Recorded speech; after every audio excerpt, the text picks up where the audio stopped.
Welcome to Sports Talk with Steve Jones, the daily talk show with the voice of Penn State football and men's basketball. You never know what special guest may stop on by any given day. Now here's the man of the hour, Mr. Steve Jones. How's everybody today? The Florida Panthers are the Stanley Cup champions for the second consecutive year. Brilliant performance. Remember, they were in trouble against Toronto when this whole thing started. Yeah. Came back. It's a team of guts. It's a team that is a great two-way team. They're very good defensively. They're very good offensively. Their goaltender, Bobrovsky, who I thought was great when he was in Columbus, is great now with an even better team around him in Florida. I thought that Paul Bissonnette brought up an interesting line of questioning with Gary Bettman that Gary Bettman, the commissioner of the NHL, rejected. And it is about the tax situation in Florida. And I think it's an interesting question for everybody as to if there are advantages in the states of Texas, Tennessee, Florida, because there's no state income tax. And as Gary Bettman said, he said, look, before this run, Florida had only won 4 playoff rounds in its history. Yeah. Until now. Now they've won 11 of their last 12. Okay. And, including 8 in a row. But it's an interesting question about, and I brought this up before, when players have been considering, or coaches have been considering, will I coach or play in California, which has a very high tax rate. Years ago, Phil Mickelson complained about the fact that he lives in Southern California near San Diego. And he was talking about, like, the problems of the tax system in California. And he got the, Phil, you're so rich. Like, just knock it off, okay? That's not, okay? He understands he's making money. He also understands you're not, okay? Which means you're still getting taxed by them. And that, I thought it was an interesting question. Now, Gary Bettman, I understand why he said it, but think about it. You've had Tampa Bay and Florida win 4 Stanley Cups between them in this run. Yeah. And Tampa Bay's been in 5. Tampa won 2, then they lost, then Florida lost, then Florida won 2. Right. It's been 6 straight. So 6 straight were a Florida team. Now, let's be straight. Both organizations, I'm talking about organizations, have made the right draft picks, the right trades, the right free agent pickups. They built the team out well. They built the team. The Florida Panthers get to the trade deadline. They acquire Brad Marchand from the Boston Bruins. Right? A few years ago, look, we've got to straighten out the goaltending situation, and they acquire Sergei Bobrovsky, all right, who had been with the Columbus Blue Jackets. You look at Tampa Bay, right? They drafted Andrei Vasilevsky. Right? He was not the primary goalie the first time through, then became the primary goalie, and everybody's like, oh, God, Vasilevsky's great. They have on that roster one of the top defensemen in the game. You look at the players with Stamkos and everybody else that they've had in that group, they're just a well put together team. The only area where I think it comes into play is when does it make a difference to a free agent, whether it's in baseball, which obviously it hasn't helped the Rays or the Marlins. It's helped out basketball quite a bit. It's helped out basketball. Orlando's getting people. Miami's getting people. All right, and it's helped them out. Football-wise, we can debate between Jacksonville, the Dolphins, and the Bucs. But let's face it. I mean, the Bucs won a Super Bowl. Miami's been ultra competitive with everybody, and Jacksonville's kept some of its young players. I mean, Trevor Lawrence has a long-term contract there. So, does it make a difference? Has it made a difference in Houston and Dallas? Has it made a difference for San Antonio? We're about to find out. Whether it's made a difference for San Antonio. I think they're going to take Dylan Harper, Has by it the made way. a difference for the Rangers? Has it made a difference for the Astros? Like, it is, again, you're adding just every sport. Right. Like, does it help? Okay, you're looking at The Astros, of course, have won a couple of World Series. The Rangers won a World Series. I mean, Corey Seager was a big free agent pickup, and he goes there. Yes, they paid more money, but his money goes further because he lives in Texas based on the tax laws. Not only like, the more money for him at that point may have been like, okay, I'm getting more money, but like maybe his situation's better somewhere else. But then you hear, well, the money's going even further. Well, I'm getting way more money at that point. And this isn't anything that the sports themselves can do anything about. They can't do a thing about it. This is a complete external situation. But you have to ask yourself, based on recent champions, is it playing some role? I mean, there's a bunch of champions from Texas. There's a bunch of champions from Florida. Is it playing a role, not in trades and not in drafting? In free agency. In free agency, is it playing a role? It's possible. But I only say possible because there are just so many factors. There's factors in terms of the cap you have, the space you've got, and also the sport you're in. Because in baseball, there is no hard cap. You can basically go as far as you want. It's a luxury tax. Yeah, it's a luxury tax. And the Dodgers abuse it. Yeah, the Dodgers abuse it. So baseball, could go a further way than it could, let's say, a basketball, where now especially you've got these aprons in place where if you spend over X amount of money, if you're the Heat, it takes your kneecaps off. Well, so it's nowadays it's going to be a little different. But yeah, but imagine how Luka feels. He went from Texas to California. Oh my gosh! Hey, hooray. But if you're sitting there as LeBron back in early 2000s, and you're in the mid 2000s, 2010s, he's making the decision. Do you think that probably helped, knowing that Florida had the tax laws it does? I think it was a bonus. How about that? Yeah. In other words, he was determined to go. He made a decision. I want to be completely fair about this because everybody can do all the Entertainment Tonight stuff they want. I think he made a decision because he wanted to win. He did, because he actually took less money. People don't realize he actually took less money per year to go to Miami than it would have than the max contract in Cleveland. Well, that's the thing. He took a lesser salary, but in the long run, it may have also he actually may have made more money. Yeah. Now Ohio's tax laws, I'm not sure about, but we know Florida. But we know Florida, Texas, New Hampshire. In other words, Dave O'Brien broadcast the Red Sox. He lives in New Hampshire. Well, it's right over the border. Okay, when Tim Neverett was doing the Red Sox, and Tim now does the Dodgers, Tim was living in New Hampshire. Why? There's no state income tax in New Hampshire. It's pretty good. Okay, why do you think the commute, with all due respect, from the New Hampshire line down either I-95 or I-93 is just one long line, and Route 3 from the New Hampshire border down, and then in the afternoon back, because you've got enough people now acting as if that is a suburb of Boston. You have to ask yourself how many athletes might be living up in New Hampshire. And that I don't know. Well, but I'm saying that this is something that is an ancillary, interesting topic, not an issue. It is not an issue. It's not but it could be a free agent factor when you're talking about comparable. Okay, I got offered 4 years, $20 million to go to San Francisco, as opposed I got offered 4 years, $20 million to go to Dallas. Okay, well, guess what? My money's going to go further where? Yeah. Right, and that, in other words, is that a swing factor once in a while? I give Paul Bissonnette a lot of credit because he asked the question. Yeah. I'd rather someone ask the question than just sit and say nothing. It is okay to ask the question. Now, Gary Bettman kind of resented the question. All right, well, but it's a fair question to ask. As a commissioner, I expect him to defend all 30 teams. And also, he was defending how Florida and Tampa Bay built their teams, which he was correct. Yeah. Right? But it was a fair question. Is that a question that's asked on the ESPN set? No. No, it's not. Okay? Right? What's wrong with Halliburton? Okay. It turns out how the teams are built. Where's your segments on how the teams were built? Where is it? Right?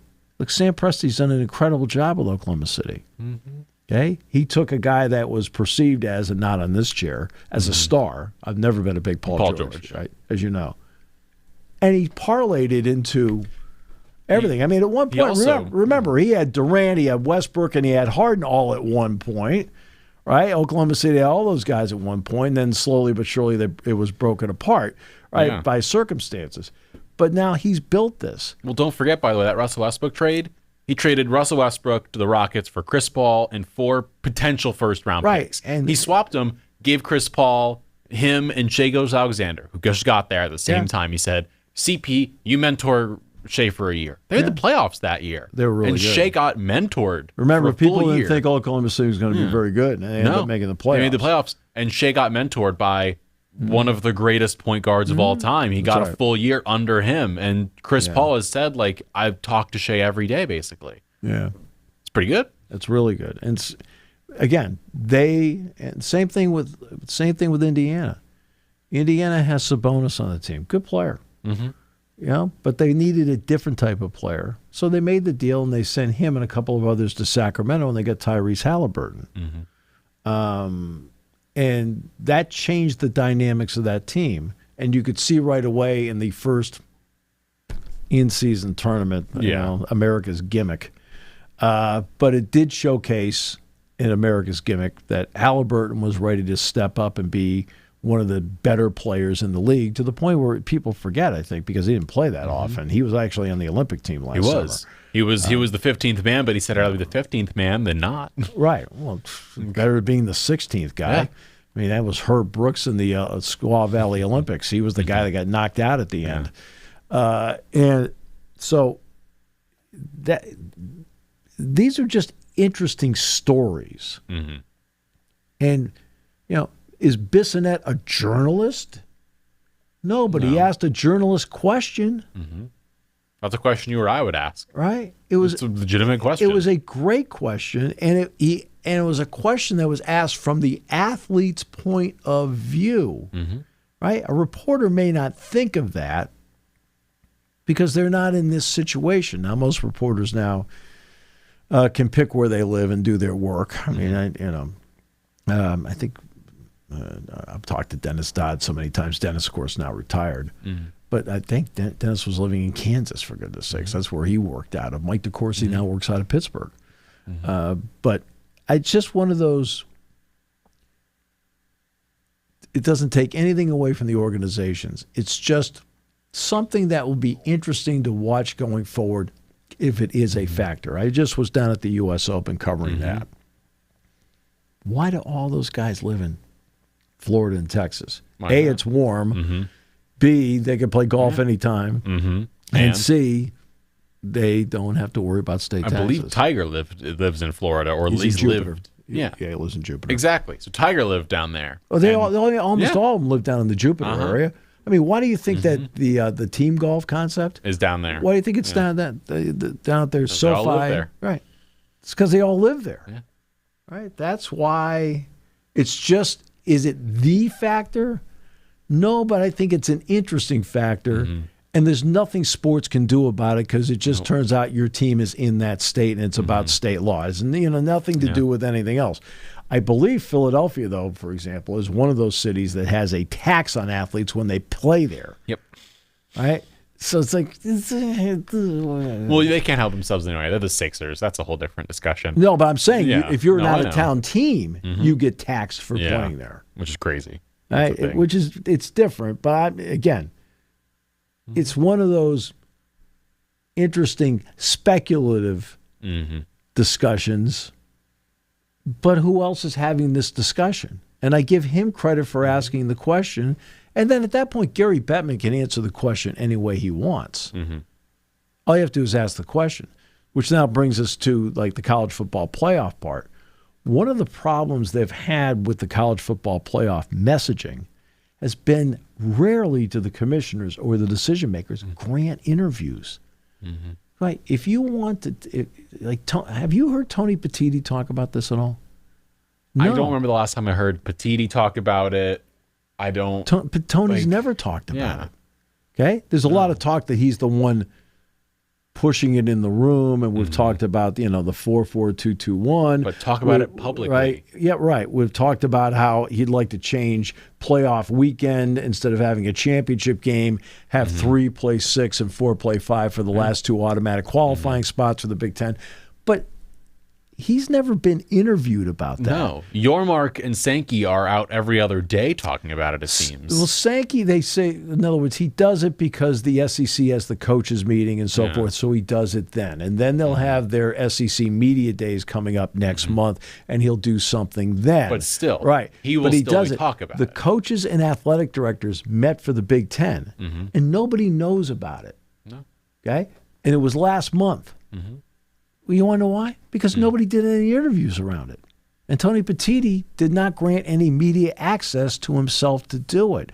And Tony is, okay, look, I've talked to Tony several times now, okay? Because, look, it's interesting. He is highly intelligent. He knows the business part of it. He understands the Big Ten, and he's very engaging. Yeah. At least when I've talked to him, I mean, we've had some laughs and the whole thing. Most of them about The problem is, only you know that. Right. I don't know that. Right. The public doesn't know that. Right. And that's what, to me, in a setting like that, he'd be great. I mean, but they don't. Like Jim Phillips has talked at the ACC meetings. He'll do that at Media Day. But a lot of Jim Phillips's questions have been about the lawsuits with Florida State. But at least he's been out there. Right? It'd be great if Tony got out there a little bit and talked, okay? Because now he is in one of the more powerful positions. And I think what's interesting about this is that he's the one that, if he's out there with Greg Sankey together, they can then state their case as to why they think it should go in this direction, and then let the chips fall where they may. But at least let the public know what they're thinking, why they're thinking it, but also let other voters know in public what they're thinking, why they're thinking it. And I think that would help their cause a lot if he did that. We're also going into revenue sharing, and we know there's going to be Title IX lawsuits about this. But you know what I found interesting about it? You know what all the Title IX suits have been about so far? What?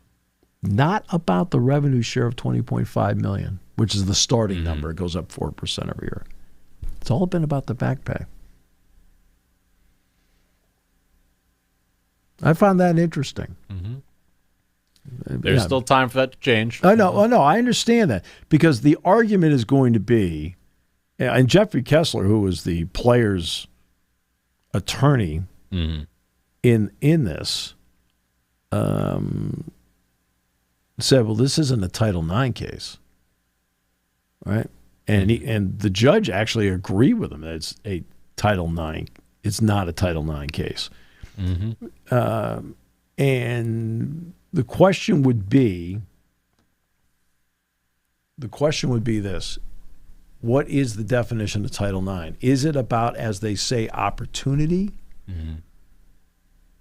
So you get to be an athlete, you're on scholarship, the whole thing, there's your opportunity.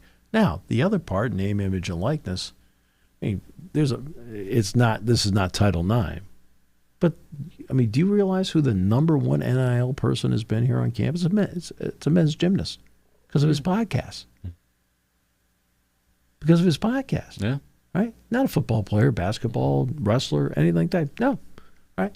So is that like Livy Dunn has done so well? Because she built her brand on TikTok and on social media, and she was the biggest NIL earner. On social media. The Cavender twins. Right. They were two of the biggest high NIL earners, and they did a lot of it on social media. Right. And that's not getting money from collectives. No. That's just them putting their brand out there and people attaching themselves to that brand and saying, yeah, you keep talking, you keep performing. We love what you give us. You love your image, your brand, your brand is good for us. And the positive is also, you're also a collegiate athlete, so you're on the stage doing these things. And like that also helps it. So. Yeah, I mean, that's, I think that's something that's interesting. But so far, all those Title IX suits have been about the back pay. Yeah. They really haven't been about the moving forward. Nope. So, moving forward, into the Premier League season. For the opening weekend, the full set of games has been announced and talked about.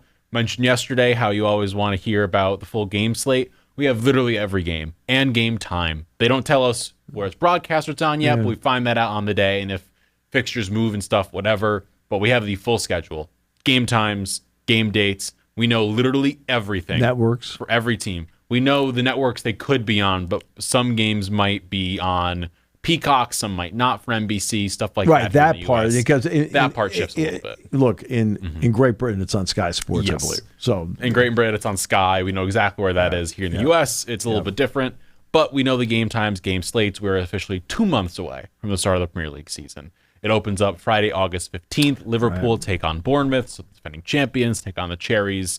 That should be a fun one. My Arsenal take on Manchester United. Right. And I keep seeing fans say, oh my gosh, how dare they give Arsenal such a tough test?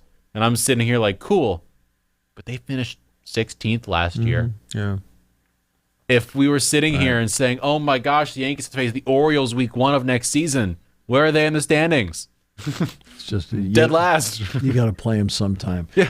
I mean, see, the Big Ten basketball schedule, which includes times, dates, networks, okay, comes out right around September 18, 19, 20, somewhere in there. That's a little bit more than 6 weeks from the opening game, which is going to be November 3rd this year for Penn State. Okay. Why can you do that for basketball, which has more moving parts because there's more games, and you can't do that for football? I'm just baffled by that beyond words. I mean, the NFL has 32 teams. They can do it with multiple networks. The Big Ten has 18. All right. Yeah. Now, I realize there's some moving parts about, hey, look, I scheduled a non-conference game on this date here, whatever. Or, you notice the Big Ten's been trying to open up for some teams. Opening game of the season. Penn State played at Purdue a couple of years ago. Okay, it's the opening game of the season. They wanted to be a conference game. Ohio State's opened up at Indiana, for example. They've done that before in a conference game. So that would usually be in that non-conference opening 3-weekend window, so sometimes that happens. That I understand. But I don't understand. College football's the only one that does this. And it's wrong. Yeah.